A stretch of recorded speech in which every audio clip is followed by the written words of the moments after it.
PNR Networks is a member of Patreon. Show your love for our shows by joining our ongoing fundraising campaign and get some fantastic perks in return.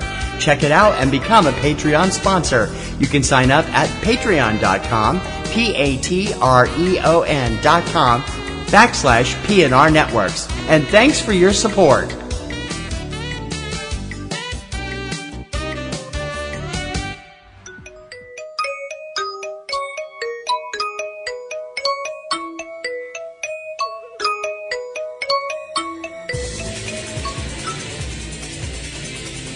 She just goes a little mad sometimes. Do you ever feel like you're normal and the rest of the world has lost its collective mind? Put your helmet on. We'll be reaching speeds of 3. Do you find people saying this to you a lot? Are you totally deranged? Are you looking for a looking glass to pass through? I find your lack of faith disturbing. Or looking for a rabbit hole to fall down? Who could think of a better punishment, really? Everything's the same here, it's just a little worse. Guess what? Life's a bitch. Now so am I. You found it. Welcome to Platinum Rose's Garden.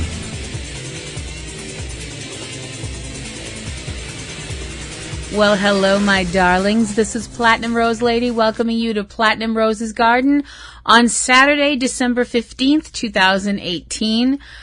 Well, here we are. We're almost to Christmas. We're 10 days away from Christmas, which is really exciting if you're one of the people that celebrates Christmas, obviously. Speaking of things to celebrate, now obviously, this time of the year, people think about gifts and things like that and what you're going to get for people and things like that.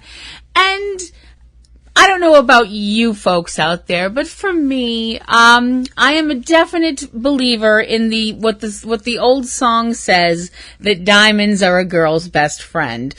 And apparently somebody else out there is going to be very lucky because this showed up on the news today and I was like, wow, that is really gorgeous. There's a place in Canada called the Digidex, I hope I said that right, diamond mine, which is a place that obviously it's a diamond mine. And apparently this place was the location where a diamond was found in October, that they're just like letting the news out about it now, apparently because they wanted to, check to see that it was legit and flawless and all that kind of stuff. A very special diamond, a very large diamond. This diamond is according to the article I read, about the size of your average chicken egg and has 552 carats. It's also a yellow diamond. It is also the largest diamond ever found in North America. Wow. 552 carats. That is your best friend forever. I mean, wow. The picture of it, it looks like a pretty shiny little rock. It's not obviously all jazzed up and cut so that it's like a diamond, but, you may have missed my birthday, but Christmas is coming. Just fooling around. That was a shout out to my husband who just heard that and went, "Oh, hell no, she's not serious." No, I'm not serious. I'm just screwing around. There's some other supernatural news I want to bring up, which I think some people might already know, but I think it's really super exciting. If you don't, it's awesome news to hear. This season coming up, the 300th episode of Supernatural is coming up this season, which is really going to be awesome. That's going to wind up being episode 13 of this season, which is going to air on February 7th. It's an episode called Lebanon. And that would all be awesome and terrific. The thing about this episode that's going to make it even more amazing is that it has been announced that Jeffrey Dean Morgan is going to be making his return to Supernatural as John Winchester in this episode. So that is awesome! That is the most awesomest news ever.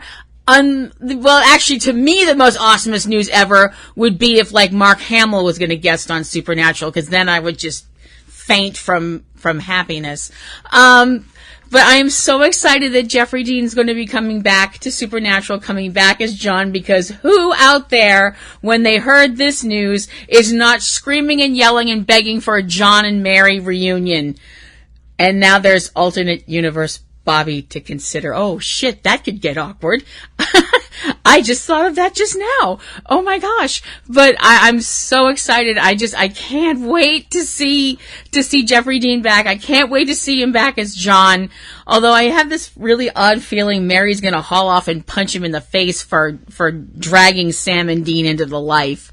I don't know. But I'm super, totally thrilled and excited.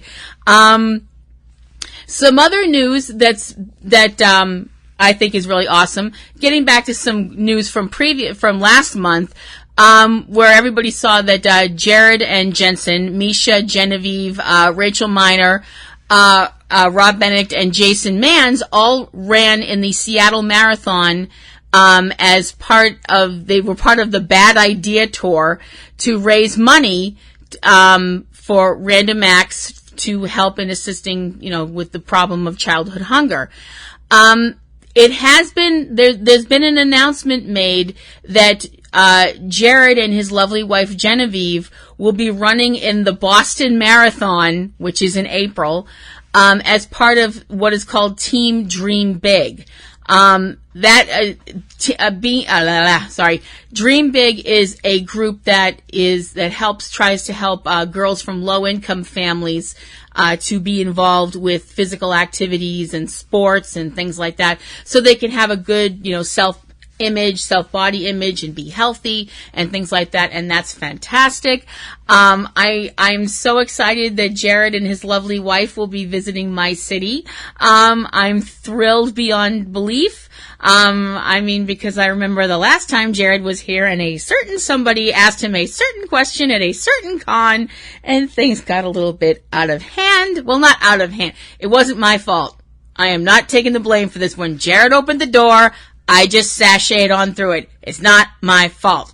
If you don't know what I'm talking about, go to YouTube, Google Jared Padalecki, Boston, and the con convention about the worst outfit Jared had to wear. The person asking him that question and said follow-up, which proves I have absolutely no filter at all, is me. That person you see in the video at the end, towards the end of the video, that is me. I'm sorry if I break your camera.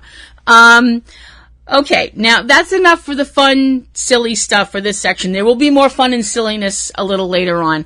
I do have to talk about something right now that's really kind of irritating me. A lot. Now, as you guys may or may not know from the fact that I do tend to ramble on my show, and, I tend to talk about duckies and bunnies and, things like that, and I get kind of silly and crazy and wacky because I kind of feel like there's enough serious shit out there that, I might as well just try and be the bastion for stupidity and tomfoolery and just general shenanigans. But I do have to get serious sometimes, and one thing that I'm very serious about is freedom of speech and freedom of expression. And the fact that just because I look at a piece of art that somebody else drew and says, wow, that's not really my thing, I shouldn't have the right to say, well, I deem that's offensive and take it off the internet immediately. I mean, unless it's something obviously terrible, like something illegal. If it's obviously something, that's an illegal thing, you don't want it on the internet. You don't want it anywhere. It's terrible. But Tumblr, this was actually all going someplace. Tumblr has announced that photos, videos, or anything else that show real life human genitals or women presenting nipples will be banned from Tumblr, and that also includes anything that depicts sex. Okay. Wow. Now this obviously is a concern for a lot of people out there who write fanfic and who draw fan art and things like that, especially people involved in the supernatural community, because you have a lot of people out there who draw, people in various adults. They should all be adults. We don't want to have any underage people, because that's not cool, because that is illegal, but anyway, you have people drawing pictures of Destiel. You have people drawing pictures of Winchester. You have people drawing pictures of, Sam and Ruby. Bleh. That's not a commentary on the artwork. It's just a commentary on I hate Ruby. Hi, Genevieve. I love you. I think you're awesome. But anyway, and there are also people worried about the fact that this is going to get, fanfic taken off and all this stuff like that. And I'm sorry, I really do think that Tumblr is making an enormous mistake doing this, because all that's going to happen is, I think, don't quote me on this, all that's going to happen is people are going to go, well, okay, you don't want my stuff on your site, fine. I'm going to take my stuff and I'm going to go somewhere else. And by the way, cancel my Tumblr subscription. That's a hard word to say when you haven't had dinner. I'm sorry. I'm working on half of not having any dinner yet, and I'm starved. Anyway, but the thing is, if people leave Tumblr because they won't show their art or run their fics or anything, then the people who go to those sites and view their art and read their fics, I knew I'd get it sooner or later, they'll just go, okay, well, I'm not going to go to Tumblr anymore either, and boop, there goes my Tumblr subscription. I almost did it again. And I think they're making a huge, huge mistake. I think this is a very bad idea. I think they should just be able to find a way of saying, okay, this site has adult content. By clicking on this little thing, you say that you're an adult and you're fine with viewing adult material, and then everybody's fine, and everybody's an adult, and everybody's, viewing whatever, and I don't really have a problem with that, I mean, I just don't.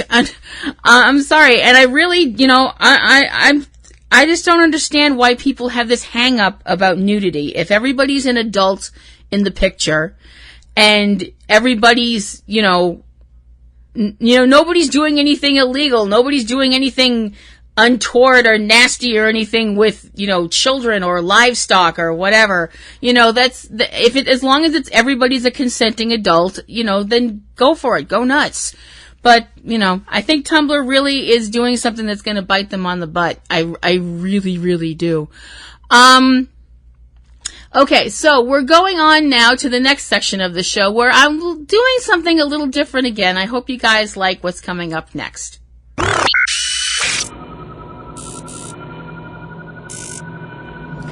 Okay, once again, I'm not doing a fanfic of the week for you guys. I'm doing a video of the week. I bring up this channel on YouTube because I love this channel, and for a while, they went away, and I was really sad they went away, but they're back, and they're funnier than ever, and I hope that you will check them out now that they're back, and I hope that if you've never checked them out before, because I don't think I've ever mentioned them on my show before, I hope you will go and check out their previous stuff. The channel is on YouTube. It's called Glove and Boots. Glove and Boots is a puppet show. Now, I know some people just went, what? But it's not that kind of puppet show. It's not, like babyish puppet show. Not that, puppet shows for babies are bad, but, it's funny. Sometimes they get a little bit, I wouldn't say raunchy, but they beep out really bad words. But it's an insanely funny blog. It stars a groundhog named Fafa and his friend Mario. I don't know what to call Mario because he kind of defies description, kind of. I don't know what else. I don't know how to word this and not sound like I'm being unkind. Mario's this little red dude that wears a shirt with an M on it, and he's got a little beard. He's got like a little top knot of hair, and he's super funny. And Fafa's really funny too, and they're really adorable. And they have all these other friends and other characters that show up in the video. One of the other characters is a gorilla named Gorilla, and they seriously have had everybody you can think of puppet representations of, except the Winchesters and Castiel. Now that I think about it, hey, Glove and Boots, get on the stick. You guys gotta have, if you had Freddy Krueger and Santa Claus on your show, why haven't you had Sam and Dean and Cass on your show? Damn it. But it is a funny blog. They've been doing some stuff, videos and things for the last couple of years, and then last year they were having some issues and they went away, and it was really sad. I was really bummed when we weren't seeing them all the time and all their funny videos, because they really made me laugh, and sometimes they would be the only thing that would make me laugh all day. And then over the weekend I was like just tooling around YouTube, and I found this thing saying that they were coming back, and we saw the video for it, my husband and I, and we were all excited. And then they put up their newest video today. They're just as funny as ever. I'm so excited they're back. So please do yourself a favor. Go over to YouTube and search Glove and Boots and subscribe to their channel and go back and watch all of their videos if you get a chance, because they're so funny. They have all kinds of crazy skits. Some of the things they're like repeat things like Mario's Word of the Week, which is achingly funny. Also them playing video games that they've never played before, so that's an experience. It's a really fun channel, Glove and Boots, like I said, over on YouTube. And if you do like them and you do subscribe and you leave them a comment, tell them that you heard about them here from Platinum Rose Lady at Platinum Rose's Garden. All right, now we got all the fun stuff out of the way. Now we have to get to this week's Supernatural episode recap, and hold on to your socks, kids. This one's gonna be a doozy.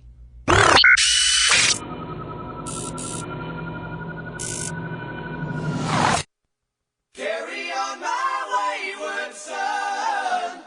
There'll be peace when you are done. Lay your weary head to rest. Season 14, Episode 9 of Supernatural, The Spear. The Then is dealing with how we got to the point that we're at in this season so far, all the things that have happened, Michael being on the apocalypse world, Michael being on Earth, getting Dean to say yes to being, Dean being his vessel, him breaking his word to Dean after Lucifer was killed, Jack's problems where his grace was stolen and how he was dying, the whole thing of Jack being pursued through heaven by the shadow or the empty, and the deal that Castiel made with the empty to save Jack. And now we are at Now. And Now is in Kansas City, Missouri. And it is at an office building where we see, as Brenda Lee's Rocking Around the Christmas Tree is playing over the sound system, because I haven't heard that enough this year, we see that, Christmas decorations and all kinds of things and bloodstains and what? Yeah, this place is really, really in trouble. It's being besieged by monsters, and specifically vampires and werewolves that have listened to Michael and drunk Michael's Kool-Aid, for lack of a better term. We see a vampire killing a man under the mistletoe. Ew. The vampire, whose name is Brett. You don't deserve to have a name like Brett. I knew a Brett once, and he was an amazing person, and you don't deserve that name, you fuckwit. Anyway, the vampire goes up to the penthouse where Michael is waiting, and Michael has taken on a female vessel now, a very attractive lady, which I was like, okay, so Raphael and Michael tend to change between men and women vessels. I don't get it, but whatever.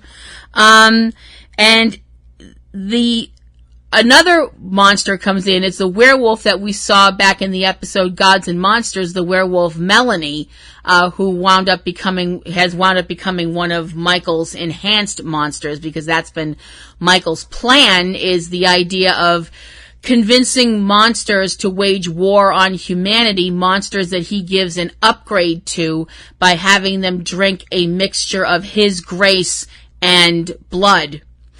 Melanie comes in with 2 more recruits for Michael's army, 2 more werewolves, and one of them looks like your average kind of scumbag Steve dude bro type guy. And the other one is Garth. Garth says that he's there and the thing is, Michael, it's going to be really strange for saying Michael and she, but we'll just run with it. You guys know what I mean.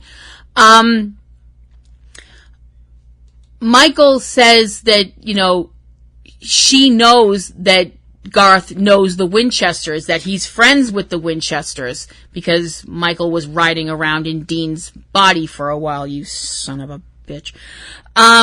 Garth says that he's there to be on the winning side, and that he has a little girl to think about. So Garth and his wife at some point had a child, so yay for that, that's awesome. We cut back to the Bat Cave in Lebanon, Kansas, where it's still nighttime, and we see Jack sitting up alone in the kitchen eating a bowl of sugary cereal. Basically their version of chocolate frosted sugar bombs, something called Crunch Cookie Crunch.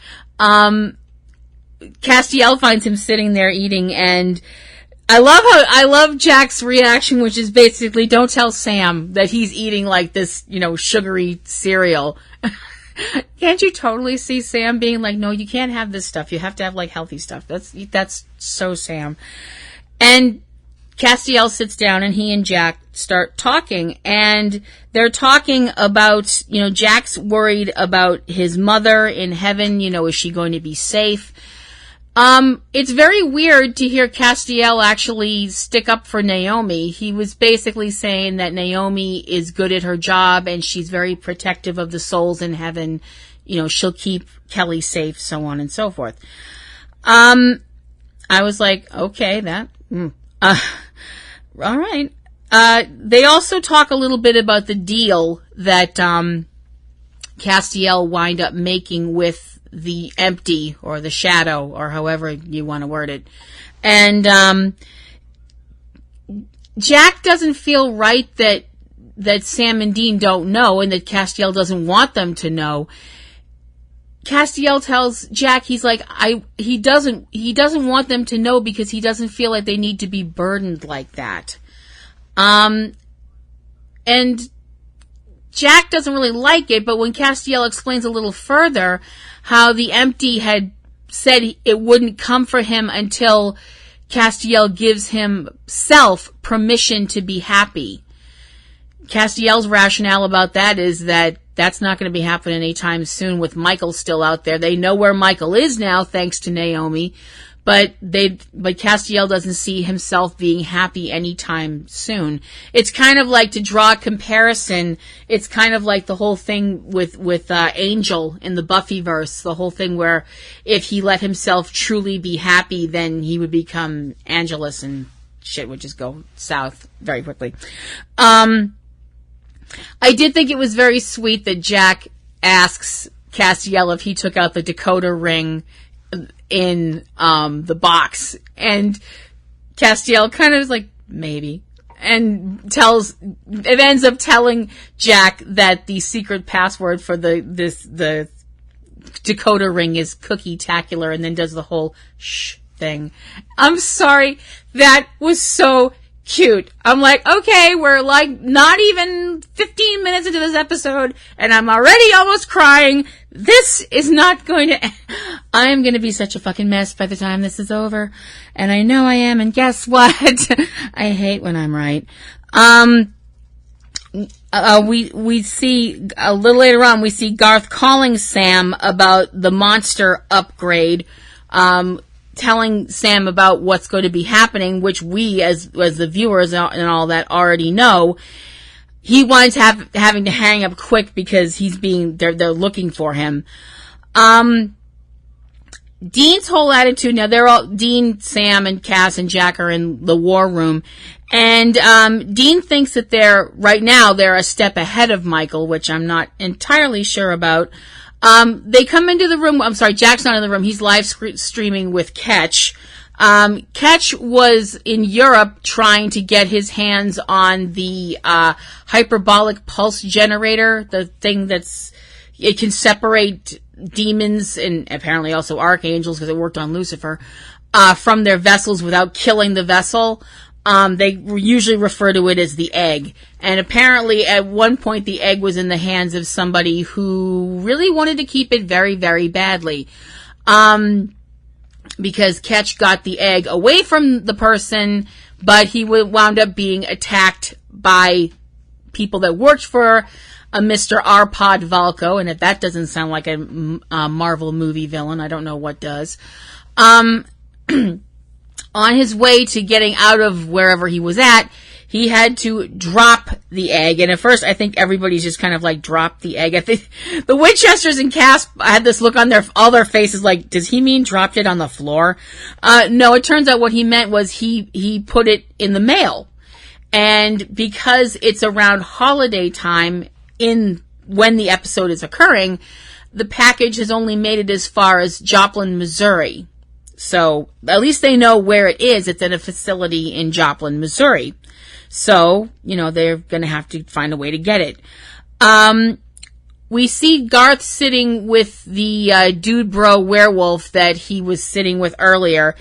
And this kid's talking about how a friend of his, another werewolf, has gotten this upgrade. And he says that he feels great, that silver bullets can't hurt him anymore, that the only thing that can kill him is if someone takes his head. So that's, interesting to know, I guess. Garth and this young man are each given a bottle of Michael's Grace, a little vial, which Garth winds up swallowing, and you can tell he's trying to, do the whole thing where you pretend you swallow something and then you spit it out when no one's looking. He can't do that because Michael walks in the room and is staring at him, and he winds up having to swallow it for real. So, the thing is, after he drinks this stuff, he's still in the room, and Michael is over at a desk talking with Melanie about what needs to happen next, and that Michael wants them out looking for her and it. And Garth can hear all this because his senses are heightened, apparently. And we know what Michael wants. He wants Kaya, Dark Kaya, and the spear that she's carrying because it's something that can hurt him. And also that all of the monsters that Michael has given an upgrade to are gathering around and in Kansas City for some reason. So the guys wind up having to, the Winchesters and Cass and Jack have a break-in. They plan to have a break-in in the, they're going to split up and have the break-in at the, Jack and Sam are going to go to Joplin and get the egg, and, Dean and Cass are going to go look for Kaya and the spear because they get a heads up on that from Garth, who calls them after he hears what Michael's saying, calls the Winchesters and lets them know about this. So like I said, just to, put things in perspective, Cass and Dean are going to look for Kaya in Omaha, and, Jack and Sam are going to Joplin to get the, egg, which is at a storage facility. So, Dean and Cass show up at this place in Omaha, this abandoned building, and as they're walking in, they're talking a little bit, and, Dean says something that's basically saying that, the whole thing about Jack being able to come back and everything that happened, he's not sure how Castiel pulled all that together. Castiel kind of looks at him a little bit with this kind of almost guilty flash in his eye. You can tell he's still not going to tell Dean about the deal that he made, and all of us are going, yeah, because secrets never don't work in the supernatural universe. But you can tell that Dean is really kind of consumed with rage because he basically tells Cass that he is he wants Michael. If Michael has to be trapped, then Michael has to be trapped. But if he can make it happen, he wants Michael dead, and he wants Michael dead by his own hand because Michael lied to him. Michael used his body, and he said that, when he said in an earlier episode, when he was inside of Michael, Michael was using him as a vessel and Dean's consciousness was subsumed, for lack of a better word. He felt like he was drowning. And that's really awful. Sam and Cass were both possessed by Lucifer at one point. Sam was possessed by Meg at one point. And when Sam was possessed by Meg, it did seem like he was completely he had no idea what happened to him. This is back in season 2. And when Sam was possessed by Lucifer, Lucifer said he was watching what Lucifer was doing in his body. And Castiel wasn't he was drowning when he was possessed by Lucifer. But, Dean remembers all of that, every bit of it. And he wants Michael, more than anything, he wants Michael dead. And he wants him dead by his hand.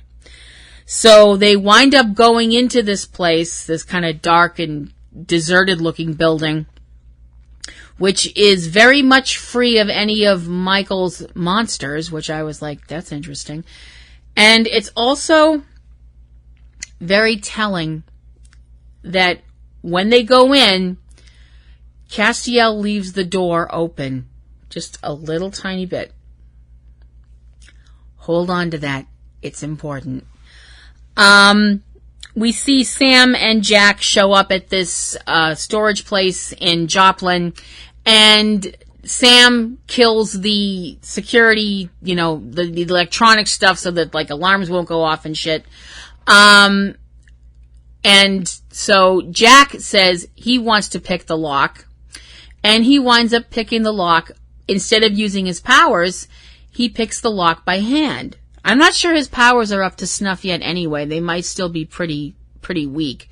And he says he learned how to pick the lock from the internet. I was like, oh, I'm so proud. That's kind of awful when you think about it, but I'm not going to dwell on it. So we cut back to Dean and Cass, who are searching this building, which it's very obvious that there was somebody living in the building. There's a hot plate, which is still hot, and a bed, but there's no sign of Dark Kaya right now. But they don't think she was very far, if she was there, but she's very, if she's still there, she's, not very far away, or she's hiding. Sam and Jack get into the building, get the box, and are leaving the building. We don't actually see them in the building. Jack has the box in his hand, and all of a sudden they wind up being attacked by Michael's monsters, with Sam getting a nasty blow to the back of the head from that douche nozzle vampire. Man, I don't know who you are, but you are officially off my Christmas list. And Sam's kind of on his hands and knees on the ground, and he sees Jack being dragged into a van. And Sam manages to get up, and it turns out that he's being Michael's behind him, standing behind him, and Michael has the egg in her hand. Jack had commented on how light the box felt. That would be why. Michael winds up hurling Sam into a truck using her telekinesis, and melts the egg in her hand, and then bashes Sam into the truck again so hard that he winds up blacking out. Okay, alright, so the lady that played Michael in this episode, Felicia Terrell, I'm sure you're a lovely person. I mean it. I'm sure you're a super duper nice person, and I'd love to, sit down and chat with you someday, because I'm sure you're a very, very nice lady. But right at that moment, I really fucking didn't like you very much. Just saying. You're such a good actress that you made me really upset. So, yay for you.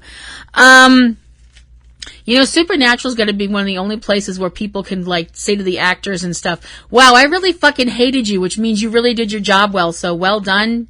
You suck, but well done. I don't know. It's just, there are those of us who can distinguish fantasy from reality, though. So, I'm not that far gone yet. So, yay for that. Let's hear it from Meds.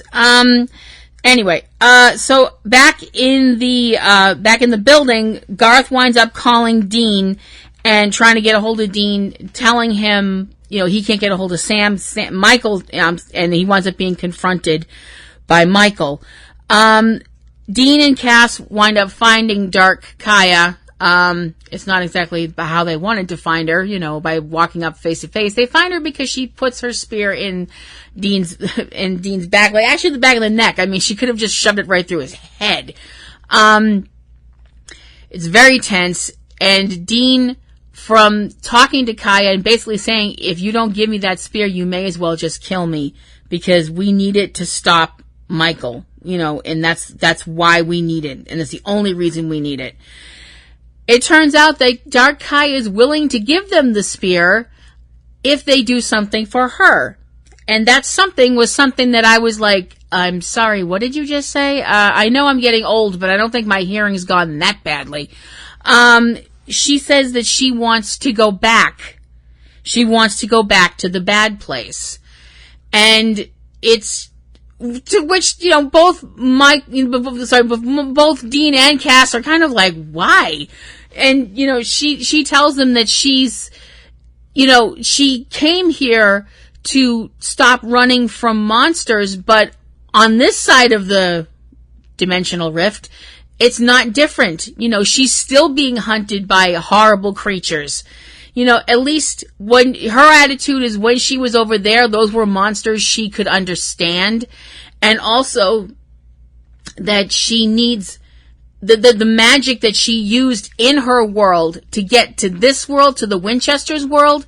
It doesn't work in this world. And that she's going to need help to get back. That she's going to need help from Jack.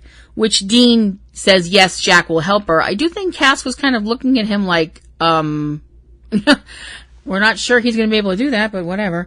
Dark Kaya winds up, the thing is, I'm sorry, Cass winds up saying to her that, it's not like, basically saying it's not like you to give this up so easily. You're fighting for someone too. And I think he's basically saying to her that she has, and she admits it, that, there's somebody that she has to save as well. I think she means somebody still in the bad place. There was somebody there that she was trying to look after or protect or something. Somebody she wants to get back to. So she does wind up giving Dean the spear, but she tells him that if she doesn't get it back, she'll kill him. Sam winds up calling Dean and letting him know all of the really shitty news. The egg's been destroyed and Michael has Jack. So Sam says that he's on his way to Kansas City, and Castiel tells him not to, don't go in there alone. Okay, who thinks Sam is going to listen to that? Yeah, me neither. Jack winds up being brought before Michael and learns about Michael's plan and why Michael picked Kansas City. Michael says that on the other world, Apocalypse World, there was, a lot of resistance from humans when the angels basically carpet bombed the place. So this time, Michael's going to try something different. What Michael is doing is that her monsters that are hiding until she gives them a signal, they're supposed to turn everybody in the city of Kansas City. They're not there to kill people. They're there to turn them into either vampires or werewolves. And the thing is, once they're turned, they'll follow Michael. I don't know if that's specifically just from the fact that they're turned or what. I don't know, but she's confident in her plan. And she also tries to play the family card with Jack, saying like how they're family and stuff like that. To which Jack's response is, my uncle's in the cage, and you're not family. Michael proceeds to try and fuck with Jack's head. Another reason that I would like to cave Michael's skull in. The character, not anybody playing the character, calm down. I do know the difference, like I said. Michael says that eventually Jack will be more like him. That all that matters is the power that angels have. That once Jack's power comes back, he'll be more like Michael. I'm assuming he means unfeeling, unloving. You know, it's going to take centuries maybe, but it will eventually happen.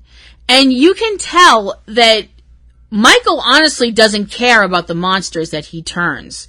You know, you definitely get the feeling that once Michael uses the monsters to destroy as much of humanity as he can and possibly storm heaven and destroy as many angels as he can, he'd wipe out his own creations in a second. This Michael is no better than Lucifer was. Let's just be honest. We see Sam getting into the building and beheading the vampire that we saw earlier and the werewolf that we saw earlier as well. And they're both assholes, so we don't really care that they're dead. I would have actually liked to see Melanie get her head lopped off. We only saw it from Sam's point of view, which kind of sucked. But anyway. Sam winds up finding Jack. He's been left alone. He cuts Jack loose from his bonds and frees him, and they go to get out of there, but they hear footsteps, and it turns out that it's Garth. So Garth goes with Sam and Jack. They're in the basement of the building. The thing is, before they can get out of the building, Michael's upgrade kicks in, and Garth starts to turn full Hulk werewolf. I don't know how else you'd word it. Winds up backhanding Jack into unconsciousness. Okay. That's not good. And attacking Sam. That's even less good. You have now officially pissed off a Samazon, Garth, and you don't want to do that. That is a bear you do not need to poke.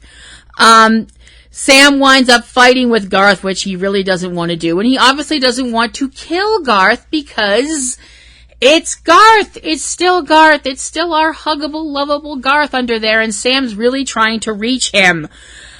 Sam winds up choking Garth out, choking him into unconsciousness with a modified sleeper hold, possibly a Casa Hajime, I'm not sure. And by the next time we see Garth, he's tied up and being loaded into the trunk of the car. And Sam has been joined by Castiel and Dean. Dean is putting Garth in the trunk and shutting the trunk door on Garth. The trunk lid on Garth. Castiel is healing Jack, so I don't think Jack's powers are completely up to, all the way up to rightness yet. Sam is speculating that perhaps, because of the thing that Michael has done to these monsters, that maybe he can see things and possibly hear things through them, which might be how he knew about the Winchesters and their plans and stuff like that. So you've got 2 humans, a Nephilim, and an angel going up against an archangel. So, Sam says, walking right into a trap. Castiel chips in, which is set by a full-powered archangel. And Dean responds with, impossible odds. Feels like home. Let's do it. And we get a slow-motion walk to what's probably going to be a big-ass trap, set to Beethoven's Ode to Joy. Because reasons. Because let's just throw in another Die Hard homage, I guess. I have to say the slow-motion walk bit was very, very cool. I did like that. We see Michael in the penthouse pour herself a drink, and at first she looks kind of impatient and almost nervous. I don't know if that's the word I want, but then she seems kind of oddly pleased that he is here. And I'm assuming she means Castiel, because she can sense Castiel. Michael and Castiel have a short, extremely brutal fight, during which Castiel gets a living monkey snot beat out of him. And it's extremely, extremely nasty. Michael uses her powers to throw Sam and Jack to the ground. Dean attacks with the spear, and it's a short fight. It's very nasty. Dean winds up getting knocked to the ground. The spear gets knocked away from him. Sam, in a repeat of what happened during the final battle with Lucifer, manages to slide the blade over to to Dean as Michael's standing over him, villain monologuing about what's happening and what's going to happen. And the fight starts up again. Michael winds up on the business end of the spear, and Dean's standing there. Cass and Sam and Jack are all standing behind him. Dean's standing there with the spear pointed right at Michael's throat, and Jack screaming at him to kill him. When all of a sudden, the woman who was Michael's vessel all of a sudden falls to the ground. And before she fell to the ground, we saw that weird blurry thing happening with Dean's vision for a second. And all of a sudden, like I said, she falls to the ground, probably dead. And Dean turns around, and Sam and Cass and Jack and the audience realize, to everybody's great horror, that's not Dean. It's Michael. Michael's taken possession of Dean's body again. As it turns out, he says that he brings up that the reason that he tells them why he left Dean's body before, that Dean was fighting him, that he was too attached. He loved his brother and loved Castiel and loved Jack and loved humanity too damn much to just give up. That he wouldn't quit squirming. So Michael wound up leaving him. But just like the building that we saw earlier, the building Castiel and Dean were searching, he left the door open just a little bit. Castiel asks him, why did he wait? And Michael says, to break him, to crush and disappoint him so completely that this time he'll be nice and quiet for a change, buried. And he is. He's gone. And now I have a whole army out there, waiting, ready for my command, ready for this. And the episode ends. Wow, I know I'm not as good an actor as Jensen Ackles, but I hope I got some of the emotionality in there. Okay, this episode. Is it possible to die from stress vomiting? Wow. Panic attack plus stress vomit equals not happy chem. Lots and lots of chocolate. Wow. I give, the spear 5 bouquets out of 5. Oh man, this episode freaked me the fuck out. The last 10 minutes, holy fucking shit. I was like, completely like, no. And the whole snap thing. Okay. The last time we had a snap like that earlier this year, half the universe died. Yeah. I was actually, and am still, occasionally role-playing online on Twitter with people, and I had compared Michael in Dean's body, using Dean as a vessel, to being Thanos in a better costume. I didn't mean it! Holy shit! Oh my gosh, I thought this episode was great. I think this whole season so far has been fucking amazing. Everybody has hit it out of the park, and I also have to be completely honest with this episode. I am so glad they did not kill Garth. I was so scared that Sam was going to have to kill Garth. I was like, no, come on, no, not my Garth, please, no. I love Garth. He's such a sweetie pie. And it was just awesome to see DJ Qualls back. He was just amazing and fantastic. I loved this episode. Like I said, I love this season, even though it's gonna fucking drive me to drink.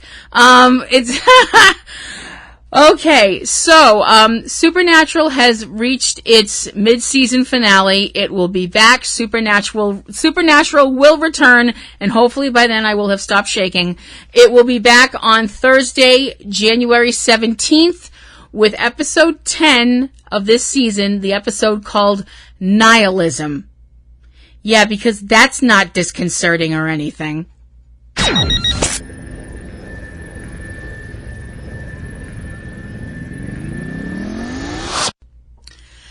And And that is going to do it for this episode of Platinum Rose's Garden, kids. And I will be taking a hiatus, just like Supernatural. I will be back the week of the 17th, over the weekend to give my next review when Supernatural comes back with episode 10 of this season. If you guys have any comments or queries or questions or complaints, platinumroselle@yahoo.com, put PRG in the header, and I will definitely read your stuff. I'd love to hear from whoever's listening. If anybody's listening, I'd like to think I'm not yelling into the abyss. If you want to follow me on Twitter, you can also do that at platinumroselle at twitter.com, and you can look for my fanfic on fanfiction.net. Look for Platinum Rose Lady in the author search, and you can find my stuff there. And I hope you will check out the other shows that I am involved with on the interwebs. The other solo show I'm doing right now is Ring Around the Rosie, which is my wrestling podcast over at ringaroundtherosie.net. Me and my dear, sweet, wonderful, long-suffering husband, TC, are involved with a bunch of other things, including Subject Cinema, which is our movie podcast, over at subjectcinema.com. TC has his own solo shows that he does because he is awesome. One of them is called Catastrophe Vortex because he is a disaster movie junkie. And he has 2 mini shows, Tuesday Digidex and 3 Minute Weekend, which are all about what movies are coming out to the theaters, to on demand, and all kinds of things like that, so you can decide where you want to spend your fundage. And there's also our list show, Front Row 5 and 10, which is a lot of fun and very silly. And you can supply a list to it if you'd like. You can email me and tell me a list you'd like to see us talk about on that show. And there are other people that are part of our little island of misfit toys. They would include Eric and Valerie over at Cavebabble, and Anthony Lamberti over at Nerd Grotto on YouTube, Aunt B's Nerd Grotto. He's a great guy, too. And we have some dramatic works out there as well, if you'd like to give them a listen. Manhattan Hammerdown, As It Happened, was a dramatic piece written by TC, I'd like to bring up, that was done to celebrate the 10-year anniversary of the J.J. Abrams produced Cloverfield, which from what I've heard, at least, it may not be perfect, but it's better than the Cloverfield paradox. So, ching. And also, we have out there our version of our retelling of the classic H.G. Wells story, War of the Worlds. You can check out the links in my description page on this web stuff that I don't do that TC does because he is awesome and the computer person in our house, because I'm all like, honey, what does this blue screen mean? I really am. That's not a joke. So, as I wrap things up here for the year, that's bananas to think about that when I come back, it will be next year. Wow.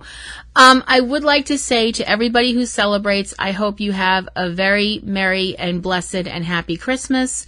And I hope that everybody has a very merry, happy, and safe New Year's. If you are somebody that's going to be out there partying hardy on New Year's and wearing a lampshade and all that stuff like that, either make sure you have someplace to crash where you're safe, or make sure that you have somebody who's going to drive you home, because I want you guys to all be here in 2019 when we come back for the rest of season 14 of Supernatural.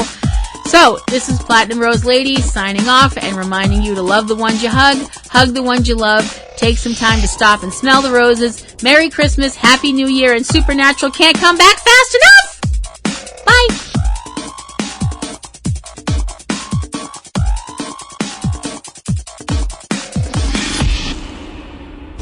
Podcasting's choice.